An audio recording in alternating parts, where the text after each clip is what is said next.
तो नमस्कार साथियों, मेरा नाम है मनदीप और आप देख रहे हैं एमडी हिंदी न्यूज़।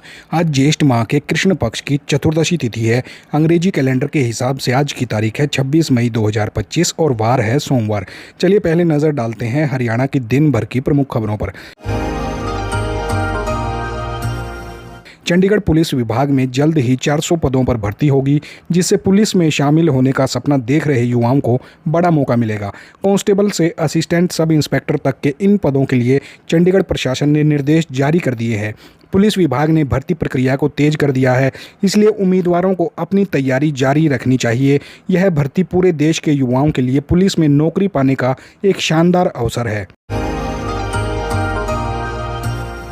सोनीपत में मेट्रो का सपना अब हकीकत में बदलने लगा है। रिठाला से सोनीपत के सेक्टर 7 तक मेट्रो लाइन के विस्तार के लिए जमीन का सर्वे शुरू हो गया है, जिससे स्थानीय लोगों में खुशी की लहर है।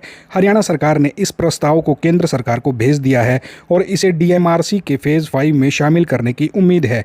यह विस्तार कुंडली नाथुपुर सेक्टर 7 और सेक्टर 15 जैसे घनी आबादी वाले क्षेत्रों को दिल्ली से जोड़ेगा, जिससे यात्रा सुगम होगी और क्षेत्र का आर्थिक विकास होगा। सर्वे के बाद विस्तृत परियोजना रिपोर्ट यानी कि डीपीआर तैयार करी जाएगी। हरियाणा सरकार ने पर्यटन को बढ़ावा देने के लिए एक बड़ी घोषणा कर दी है। मुख्यमंत्री नायाब सिंह सैनी ने बताया कि एनसीआर क्षेत्र में भारत का पहला डिज्नीलैंड बनाने की योजना है। केंद्रीय मंत्री गजेंद्र सिंह शेखावत से मुलाकात के बाद सैनी ने कहा कि 500 एकड़ भूमि पर बनने वाले इस प्रोजेक्ट के लिए 3 स्थानों को चिन्हित किया गया है। पर्यटन मंत्री डॉक्टर अरविंद शर्मा ने बताया कि 30 मई को रोहतक में होने वाले भगवान परशुराम जयंती समारोह में इस योजना की जानकारी दी जाएगी। सरकार पीपीपी मोड पर 5 टूरिस्ट कॉम्प्लेक्स संचालित करने की भी तैयारी कर रही है। हरियाणा के गुरुग्राम में डीटीपी आरएस भाट अपनी निजी कार को लेकर विवादों में गिर गए हैं। उन पर लाल नीली बत्ती, टेम्पर्ड नंबर प्लेट और काले शीशे वाली कार का इस्तेमाल करने का आरोप लगाया गया है। एक नागरिक ने पुलिस कमिश्नर को शिकायत भेजकर कार्रवाई की मांग करी है और इंस्टाग्राम रील का वीडियो भी साझा किया है, जिसमें डीटीपी इस कार से उतरते दिख रहे हैं। हालांकि डीटीपी भाट का कहना है कि उन्होंने कोई नियम नहीं तोड़ा है और अतिक्रमण के खिलाफ कार्रवाई जारी रखेंगे, चाहे उन्हें ऑटो से ही क्यों ना जाना पड़े। हरियाणा सरकार ने पूर्व सैनिकों को बड़ी खुशखबरी दी है। जींद और नारनौल में सैनिक सदन बनाने की घोषणा करी गई है, जिसके लिए क्रमशः 9.98 करोड़ रुपए और 14 करोड़ रुपए की मंजूरी मिल गई है। इन सदनों में पूर्व सैनिकों को विश्राम गृह, जिला सैनिक एवं अर्धसैनिक कल्याण कार्यालय, सामुदायिक हॉल और पॉलीक्लिनिक, कैंटीन और पार्किंग जैसी सभी सुविधाएं एक ही छत के नीचे मिलेंगी, जिससे उनकी लंबे समय से चली आ रही मांग पूरी हो जाएगी। सोनीपत में विकास कार्यों को नई गति मिली है। विधायक निखिल मदान और मेयर राजीव जैन ने 1.08 करोड़ रुपए की परियोजना का उद्घाटन किया है। इसमें वार्ड नंबर 11 में 48 लाख रुपए के कार्य, जबकि वार्ड नंबर 10 में विवेकानंद चौक के पास 60 लाख की लागत से नई सीवर लाइन बिछाने का काम और गलियों को पक्का करने का काम शामिल है।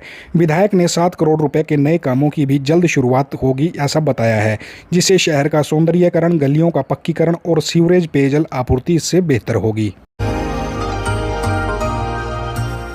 हरियाणा में बोनस अंक खारिज होने से लगभग 25,000 युवाओं की सरकारी नौकरी खतरे में पड़ गई है। इस फैसले से भर्ती प्रक्रिया पर पूरा बड़ा असर पड़ा है। युवाओं के भविष्य को सुरक्षित करने के लिए हरियाणा सरकार नए पद सृजित करेगी और उन्हें समायोजित करने पर विचार कर सकती है।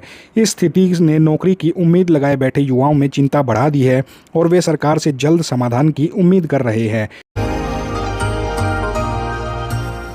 गुरुग्राम में जल भराव रोकने में लापरवाही बरतने के आरोप में नगर निगम के जेई रशिंद्र कुमार को सस्पेंड कर दिया गया है। निगम कमिश्नर प्रदीप दहिया ने यह कार्रवाई सेक्टर 15 स्थित गुलमोहर पार्क में जल भराव के बाद करी। दरअसल यहां संपवेल पर लगा मोटर पंप लंबे समय से खराब था और बिजली कनेक्शन भी नहीं लिया गया था, जिसके चलते रविवार को हुई बारिश से पार्क के अंदर पानी भर गया। निगमायुक्त ने स्पष्ट किया है कि सार्वजनिक सेवाओं में लापरवाही बिल्कुल भी बर्दाश्त नहीं करी जाएगी।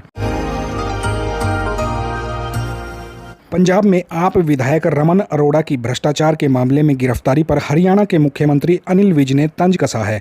विज ने कहा है कि आम आदमी पार्टी के शीर्ष नेताओं पर भी घोटाले के आरोप लगे हैं। ऐसे में उनके एक विधायक का गिरफ्तार होना कोई बड़ी बात नहीं है। जालंधर सेंट्रल से विधायक अरोड़ा को पंजाब विजिलेंस ने जाली नोटिस मामले में गिरफ्तार किया था और वे 5 दिन के पुलिस रिमांड पर भी हैं। भिवानी और चरखी दादरी जिलों में शनिवार रात आए आंधी तूफान से भारी तबाही मची है। इस दौरान 733 बिजली के खंभे उखड़ गए हैं और 61 ट्रांसफार्मर क्षतिग्रस्त हो गए हैं, जिससे बिजली निगम को 49 लाख रुपए का नुकसान हुआ है। मानहेरू गांव में टीन शेड गिरने से 2 गायों की मौत हो गई, जबकि कई अन्य घायल हो गए। पेड़ों के गिरने से सड़कें अवरुद्ध हो गई, जिससे यातायात भी बाधित रहा। बिजली आपूर्ति ठप होने के कारण लोगों को काफ़ी परेशानी का सामना करना पड़ा। नौतपा शुरू होते ही पूरे उत्तर भारत में गर्मी का प्रकोप बढ़ गया है। सूर्य रोहिणी नक्षत्र में प्रवेश कर चुका है, जिससे अगले 9 दिनों तक भीषण गर्मी और लू चलने का अनुमान है। मौसम विभाग ने कई राज्यों के लिए ऑरेंज और रेड अलर्ट जारी कर दिया है। लोगों को दोपहर में घरों से न निकलने और पर्याप्त पानी पीने और हल्के कपड़े पहनने की सलाह दी जा रही है। महेंद्रगढ़ में mid day meal worker union की बैठक हुई, जिसमें 5 जून को पानीपत में होने वाली राज्य स्तरीय रैली की तैयारियों पर चर्चा करी गई। जिला प्रधान सुनीता देवी ने बताया कि महेंद्रगढ़ से बड़ी संख्या में कार्यकर्ता रैली में शामिल होंगे। रैली के बाद प्रदर्शन करते हुए शिक्षा मंत्री महिपाल ढांडा को मांग पत्र सौंपा जाएगा। प्रमुख मांगों में निलंबित महासचिव कुसुम पांचाल की बहाली, मिड डे मील वर्कर को नियमित कर्मचारी का दर्जा देना और न्यूनतम वेतन और रिटायरमेंट के लाभ आदि शामिल है। सिरसा के चोटाला गांव में भारतमाला परियोजना के तहत बंद मुख्य सड़क को अब यातायात के लिए खोल दिया गया है। इससे स्थानीय लोगों को संकरी सर्विस रोड से होने वाली परेशानियों और दुर्घटनाओं के खतरे में राहत मिलेगी। जननायक जनता पार्टी के नेता दिग्विजय सिंह चौटाला ने इस मुद्दे को उठाया था और 21 मई को NHAI के प्रोजेक्ट डायरेक्टर को पत्र लिखकर इसे खोलने की मांग करी थी, जिसके बाद यह कार्रवाई हुई। ग्रामीणों ने दिग्विजय चौटाला के प्रयासों की सराहना करी है। फरीदाबाद के नवादा में स्थित 5000 साल पुराना बंसीवाला मंदिर द्वापर युग से जुड़ा है। 28 एकड़ में फैले इस मंदिर के प्रति भक्तों की अटूट श्रद्धा है। जेठ में यहाँ मेला लगता है, जहाँ लोग परिक्रमा कर मनोकामनाएं पूरी करवाते हैं और पास ही राष्ट्रीय दर्जे का कमल तालाब और हजारों साल पुराने औषधीय पेड़ पौधे इसे और भी ज्यादा खास बनाते हैं। और जन्माष्टमी का पर्व भी यहाँ बड़े धूमधाम से मनाया जाता है। करनाल पहुंचे केंद्रीय मंत्री मनोहर लाल खट्टर ने भारत के विश्व की चौथी सबसे बड़ी अर्थव्यवस्था बनने पर खुशी जताई है। उन्होंने कहा कि पीएम मोदी के नेतृत्व में देश आगे बढ़ रहा है और 2027 तक भारत तीसरी सबसे बड़ी अर्थव्यवस्था बन जाएगा। 2047 तक भारत को विकसित राष्ट्र बनाने का लक्ष्य है। उन्होंने कोरोना के बढ़ते हुए मामलों पर भी चिंता व्यक्त करी और कहा कि स्वास्थ्य विभाग अलर्ट पर है। उन्होंने आज मन की बात कार्यक्रम को सुना और आगामी कार्यक्रमों पर चर्चा भी इसकी करी। भाजपा राज्यसभा सांसद रामचंद्र जांगड़ा अपने पहलगाम हमले वाले बयान को लेकर विपक्ष के निशाने पर आ गए हैं। उन्होंने कहा था कि यदि यात्री प्रशिक्षित होते तो इतनी मौतें नहीं होती। इस पर कुमारी शैलजा ने इसे भाजपा की सोच बताया, जबकि दीपेंद्र हुड्डा ने कहा कि जांगड़ा ने पहले सुहाग और अब मर्यादा को उजाड़ा है। युवा कांग्रेस अध्यक्ष दिव्यांशु बुद्धिराजा ने भी इस बयान को निंदनीय बताया है। खाटू श्याम जी धाम को अब अयोध्या राम मंदिर और काशी विश्वनाथ की तर्ज पर भव्य कॉरिडोर मिलेगा। केंद्र की स्वदेश दर्शन 2.0 योजना के तहत 87 करोड़ रुपए की लागत से बनने वाला यह प्रोजेक्ट श्रद्धालुओं को आधुनिक सुविधाएं और बेहतर भीड़ प्रबंधन प्रदान करेगा। डिप्टी सीएम दिया कुमारी ने अधिकारियों संग बैठक करी और 8 करोड़ रुपए की पहली किस्त इसकी जारी हो चुकी है और जुलाई से निर्माण कार्य भी शुरू होकर मार्च 2026 तक पूरा होने का लक्ष्य रखा गया है। कुरुक्षेत्र में स्पोर्ट्स अथॉरिटी ऑफ इंडिया यानी कि साई ने फिट इंडिया अभियान के तहत साइकिल रैली का आयोजन किया। डिप्टी डायरेक्टर बाबूराम रावल ने हरी झंडी दिखाकर रैली को रवाना किया, जो सेक्टर 12 और मोहन नगर चौक से होते हुए साई में संपन्न हुई। इस रैली का उद्देश्य लोगों को फिटनेस और पर्यावरण संरक्षण के प्रति जागरूक करना था। बाबूराम रावल ने बताया कि उनका अभियान राइड विद साइकिलिंग है, जिससे अधिकारी और खिलाड़ी और नागरिक उत्साहपूर्ण शामिल इसके अंदर हुए। यह रैली हर महीने के पहले और आखिरी रविवार को निकाली जाती है। फरीदाबाद के तिगांव गांव में शनिवार शाम तेज आंधी और तूफान और बारिश के दौरान बड़ा हादसा हो गया। देर रात आसमानी बिजली गिरने से 3 भैंसों की मौके पर ही मौत हो गई। इस घटना से गांव में शोक का माहौल है। गांव के सरपंच ने तुरंत पुलिस को इसकी सूचना दी, जिसके बाद आगे की कार्रवाई करी जा रही है।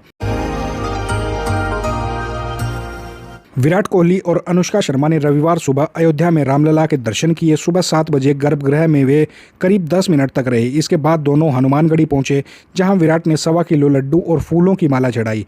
पुजारियों ने उन्हें आशीर्वाद दिया और शाल उड़ाई। दोनों ने मंदिर की नक्काशी पर भी चर्चा करी और मंदिर के प्रथम तल का निर्माण कार्य भी देखा। पहलगाम आतंकी हमले के 1 महीने बाद भी पर्यटकों की कमी से सड़कें सूनी और होटल खाली पड़े हैं। इस हमले ने स्थानीय पर्यटन उद्योग को बुरी तरीके से प्रभावित किया है, जिससे कारोबारियों और स्थानीय लोगों की आजीविका पर इसका गहरा असर पड़ा है।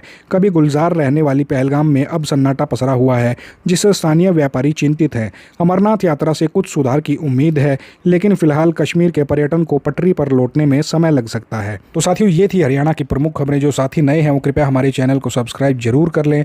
मिलते हैं आपसे कल नई खबरों के साथ। तब तक जय हिंद, जय राष्ट्र, जय हरियाणा।